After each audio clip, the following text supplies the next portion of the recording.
समस्त भाइयों को हमारा राम राम, जय श्री कृष्ण। रोवेला सखियाँ पुकारी, गोकुल जिनी छोड़ा मुरारी। रोवेला सखियाँ पुकारी, गोकुल जिनी छोड़ा मुरारी। रोवेला सखियाँ पुकारी, गोकुल जिनी छोड़ा मुरारी। पहिले तो हंसी हंसी के प्रीति लगौला, पहिले तो हंसी हंसी के प्रीति लगौला। बंसी बजाई के जिया ललचौला, पहिले तो हंसी हंसी के प्रीति लगौला। बंसी बजाई के जिया ललचौला। मोरू मुकुट सिरधारी, गोकुल जिनी छोड़ा मुरारी।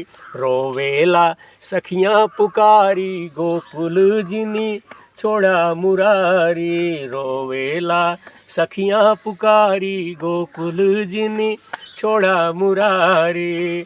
चीर चूरा जा बैठा डारी, गोकुल जिनी छोड़ा मुरारी। जय श्री कृष्ण। साथियों, अगर गीत संगीत की तरफ चलेंगे तो कथा जो है अधूरी रह जाएगी। तो हमारा मुख्य उद्देश्य यही है कि कम से कम कथा हो, गीत संगीत तो जीवन में होता रहेगा, क्योंकि कथा का समय हर वक्त नहीं मिलता। जब तलक है जिंदगी, फुर्सत नहीं है काम से, और कुछ समय ऐसा निकालो प्रेम कर लो राम से।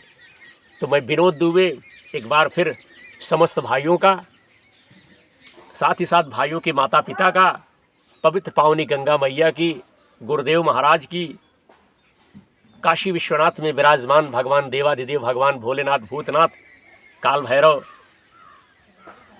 मथुरा वृंदावन में विराजमान हमारे श्री कृष्ण जी, सबकी मनोकामना पूर्ण करें। साथ ही साथ हमें ऐसी प्रेरणा प्रदान करें कि हम धर्म के क्षेत्र में रह करके कुछ धर्म की चर्चा करते रहें। साथियों, आप लोगों से मैं निवेदन करना चाहता हूं कि अगर कहीं कोई त्रुटि हो, कहीं कोई दोष हो, कहीं कोई कमी हो, तो आपका भाई विनोद दुबे, विनोद प्रहरी यूट्यूबर चैनल जो बनाया है वह क्षमा चाहता है, और क्षमा आपको करना ही पड़ेगा, इसलिए कि भगवान का चरित्र बहुत लंबा चौड़ा है। और भैया, हम कोई कथावाचक नहीं हैं। हाँ, कथावाचक का कार्य कर रहा हूँ। हमारा परम कर्तव्य है धर्म का काम करना, करवाना। फिर भी अगर कहीं कोई दोष हो, कहीं कोई कमी हो विद्वान भाइयों की जानकारी में, कथावाचक भाइयों की जानकारी में, तो भैया हम उसके लिए आप लोगों से क्षमा चाहता हूं। और अगर आपके अंदर मनुष्यता है, मानवता है, संस्कार है, परोपकार है, सहयोग है, भाईचारा है, उदारता है, विनम्रता है, संस्कार है और धर्म में आस्था है, तो निश्चित तौर पे आप हमारे इस कार्यक्रम से जुड़ेंगे और देशवासियों को इस कार्यक्रम में जुड़ने के लिए, सम्मिलित होने के लिए, भाग लेने के लिए, आने के लिए हर हाल में आप सहयोग करेंगे। और अगर आपके अंदर मनुष्यता नहीं रहेगी, आप मनुष्य नहीं हैं, तो निश्चित तौर पे आप हमारी सहायता नहीं करेंगे। और हमारा इस कार्य में हमारे बहुत से भाई लोग, बहुत से मित्र लोग, साथ ही साथ हमारी बहुत सी बहनें, यहाँ तक कि विदेश के भी लोग आपके आशीर्वाद एवं सहयोग से हमें सपोर्ट कर रहे हैं। तो मैं अपने आप को बड़ा गौरवान्वित महसूस करता हूँ कि इस परम पुनीत पावन भूमि उत्तर प्रदेश में रह करके बहुत से भाइयों से हमारा जो है संपर्क हो रहा है। यह सौभाग्य की बात है, और ऐसा सौभाग्य आप लोगों की कृपा से भी हो रहा है। अगर आप लोगों का सहयोग नहीं मिलता, प्यार नहीं मिलता, उदार नहीं मिलता, स्नेह नहीं मिलता, तो विनोद प्रहरी यूट्यूबर को कौन जानता। तो आप सबका बहुत बहुत धन्यवाद, बहुत बहुत आभार। जय शिव शंकर भोलेनाथ, जय हो कैलाशपति की। आइए भैया, उत्तम का मारा जाना, ध्रुव का यक्षों के साथ युद्ध। आज का प्रसंग श्री मद्भागवत महापुराण के माध्यम से यही कथा, यही चरित्र जो है बंधु जनमानस की सेवा में हम समर्पित कर रहे हैं। बोलिए भगवान द्वारिकाधीश की जय। जय जय श्री सीताराम। मैत्रेय जी विदुर जी से कहते हैं कि हे विदुर जी, ध्रुव ने प्रजापति शिशुमार की पुत्री भ्रमी के साथ विवाह किया और उससे उनके कल्प और वत्सर नाम के 2 लड़कियां पैदा हुई। 2 या भैया कहिए 2 पुत्र पैदा हुए। हरिओम। तो भैया उनके क्या हुआ, 2 पुत्र पैदा हुए। अब महाबली ध्रुव की दूसरी स्त्री वायुपुत्री इला थी। साथियों, पहले का ज़माना था, राजा महाराजा 1 विवाह 2 विवाह 3 विवाह कर लेते थे। हमारे कहने का तात्पर्य भैया 100 बातों की एक बात कि एक राजा कई रानियां रख लेते थे। तो महाबली ध्रुव की दूसरी स्त्री वायुपुत्री ईला थी। उससे उनके उत्कल नाम के एक पुत्र और एक कन्या रत्न का जन्म हुआ। उत्तम का भी विवाह नहीं हुआ था कि एक दिन शिकार खेलते समय उसे हिमालय पर्वत पर एक बलवान यक्ष ने क्या किया भैया, मार डाला। एक बलवान यक्ष ने उसे क्या किया, मार डाला। उसके साथ उसकी माता भी परलोक सिधार गई। ध्रुव ने जब भाई के मारे जाने का समाचार सुना तो वह क्रोध, शोक और उद्वेग से भरकर एक विजय प्रद रथ पर सवार हो यक्षों के देश में जा पहुंचे। चले गए भैया। उन्होंने उत्तर दिशा में जाकर हिमालय की घाटी में यक्षों से भरी हुई अलकापुरी देखी। उसमें अनेकों भूत, प्रेत, पिशाचादि, रुद्र, अनुचर रहते थे। हे विदुर जी, वहां पहुंचकर महाभाव ध्रुव ने अपना शंख बजाया तथा संपूर्ण आकाश और दिशाओं को गुजा दिया। उस शंख ध्वनि से यक्ष पत्नियां बहुत ही भैया डर गई। उनकी आंखें भय से कातर हो उठी, सब कांपने लगे। हे जब भैया इस प्रकार से हुआ तो हे वीरवर, हे विदुर जी, महाबलवान यक्ष वीरों को यह शंखनाद सहन न हुआ। इसलिए वे तरह तरह के अस्त्र लेकर नगर के बाहर निकल आए और ध्रुव पर साथियों टूट पड़े। महारथी ध्रुव प्रचंड धनुर्धर थे। उन्होंने एक ही साथ उनमें से प्रत्येक को 3-3 बाण मारे। उन सभी ने जब अपने अपने मस्तक में 3-3 बाण लगे देखे तब उन्हें यह विश्वास हो गया कि हमारी हार क्या होगी, अवश्य होगी। वह ध्रुव जी के इस अद्भुत पराक्रम की प्रशंसा, तारीफ करने लगे। फिर जैसे सर्प किसी के पैरों को आघात नहीं सहते, उसी प्रकार ध्रुव के इस पराक्रम को ना सहकर उन्होंने भी उनके बाणों के जवाब में एक ही साथ उनसे दूने 6 बाण छोड़े। युद्ध छिड़ गया। भैया यक्षों की संख्या 13 आयुत थी। उन्होंने ध्रुव जी का बदला लेने के लिए अत्यंत कुपित होकर रथ और सारथी के सहित उन पर परिघ, खड्ग, प्रास, त्रिशूल, फरसा, शक्ति, तुष्टि, भुषुंडी तथा चित्र विचित्र पंखदार बाणों की वर्षा कर दी। तमाम बाण मार दिए। इस भीषण सहस्त्र वर्षा से ध्रुव जी बिल्कुल ढह गए। इतना बाण मारा तो ध्रुव जी क्या हुआ साथियों, ढह गए। ध्रुव जी जो थे बिल्कुल ढक गए। और जब ध्रुव जी ढक गए तब लोगों को उनका देखना वैसे ही बंद होगा जैसे भारी वर्षा से पर्वत का, जब भारी वर्षा हो जाए पर्वत क्या होता है भैया, डूब जाता है। तो वर्षा उस समय जो सिद्धगण आकाश में स्थिर होकर यह दृश्य देख रहे थे वह सब हाय हाय करके कहने लगे, आज यक्ष सेना रूप समुद्र में डूबकर यह मानव सूर्य अस्त हो गया। जय श्री कृष्ण। यक्ष लोग अपनी विजय की घोषणा करते हुए युद्ध क्षेत्र में सिंह की तरह जो है साथियों गरजने लगे। और इसी बीच में ध्रुव जी का रथ एकाएक वैसे ही प्रकट हो गया जैसे कुहरे में से सूर्य भगवान निकल आते हैं। उसी प्रकार से एकाएक क्या हुआ, ध्रुव का रथ जो है बंधु निकल आया। ध्रुव जी ने अपने दिव्य धनुष की टंकार करके शत्रुओं के दिल दहला दिए। फिर प्रचंड बाणों की वर्षा करके उनके अस्त्र शस्त्रों को इस प्रकार से छिन्न भिन्न कर दिया, तहस नहस कर दिया जैसे आधी बादलों को तितर बितर कर देती है।